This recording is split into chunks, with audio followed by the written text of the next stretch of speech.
Hi hello friends, అందరూ ఎలా ఉన్నారు? Welcome to our channel homely life.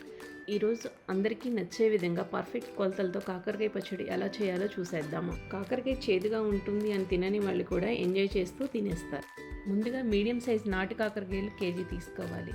Hybrid కన్నా సాధ్యమైనంత వరకు నాటువైతే టేస్టీగా ఉంటాయి. ముందు రోజు వాటిని శుభ్రంగా కడిగి ఆరబెట్టుకోవాలి. తర్వాత వాటిని రౌండ్గా కొంచెం మందంగా స్లైసెస్గా కట్ చేసుకోవాలి. ఆ తర్వాత బాండీలో 350 గ్రామ్స్ ఆయిల్ వేసుకోవాలి. నేనైతే ఫ్రీడమ్ సన్ఫ్లవర్ ఆయిల్ వాడాను. మీకు నచ్చితే శనగ నూనె అయినా వాడండి, చాలా టేస్టీగా ఉంటుంది. ఆయిల్ హీట్ అయ్యాక మనం ముందుగా కట్ చేసి పెట్టుకున్న కాకరకాయ ముక్కలను బాండీలో వేయాలి. కాకరకాయ ముక్కలు లైట్ గోల్డెన్ బ్రౌన్ కలర్లో వచ్చేటట్టు వేపుకోవాలి. లైట్ గోల్డెన్ బ్రౌన్ కలర్లో మారిన కాకరకాయ ముక్కలను ఒక బౌల్లో తీసి పక్కన పెట్టుకోవాలి. ఆ బౌల్లో 200 గ్రామ్స్ కారం, 175 గ్రామ్స్ సాల్ట్, మెంతిపిండి 1 స్పూను, ఆవపిండి 1 స్పూను, చింతపండు గుజ్జు 150 గ్రామ్స్ వేసుకొని బాగా కలపాలి.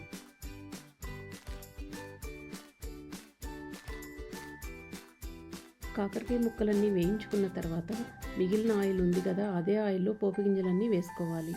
తర్వాత కొంచెం కరివేపాకు, 100 గ్రాములు మరీ మెత్తగా కాకుండా దంచిన వెల్లుల్లి వేసుకోవాలి.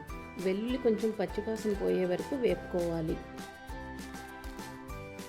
తర్వాత ఒక చిటికెడు ఇంగువ వేసుకోవాలి. ఇంగువ వేసుకోవటం వలన టేస్ట్ అండ్ స్మెల్ కూడా బాగుంటుంది. తర్వాత 2 టేబుల్ స్పూన్స్ బెల్లం వేసుకొని బాగా తిప్పి స్టవ్ ఆఫ్ చేసుకోవాలి. అన్నీ కలిపి పెట్టుకున్న బౌల్లోని కాకరకాయ ముక్కలను బాండీలో వేసి బాగా తిప్పాలి. ఎగ్జాక్ట్గా నేను చెప్పిన కొలతలతో ఒకసారి ట్రై చేయండి, చాలా బాగా వస్తుంది. వేడివేడి అన్నంలో 1 స్పూన్ నెయ్యి వేసుకొని తిని చూడండి, చాలా బాగుంటుంది. అలాగే ఈ వీడియో నచ్చితే లైక్ అండ్ సబ్స్క్రైబ్ చేయండి.